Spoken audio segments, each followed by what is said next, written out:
ஆற்றை கடக்கும், அக்கறைக்கு போகும், தண்ணீரில் கலக்காது, தானும் நடக்காது. அது என்ன?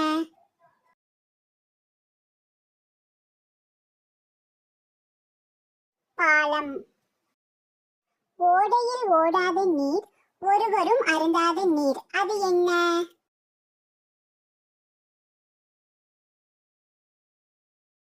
கண்ணீர். வீட்டில் இருப்பான் காவலாளி, வெளியில் சுற்றுவான் அவன் கூட்டாளி. அவன் யார்?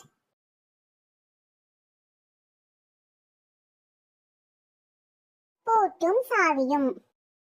இதயம் போல் துடிப்பிருக்கும், இரவு பகல் விழித்திருக்கும். அது என்ன?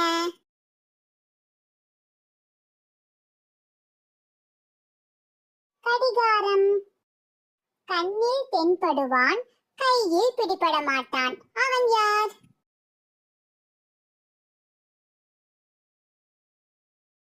புகை.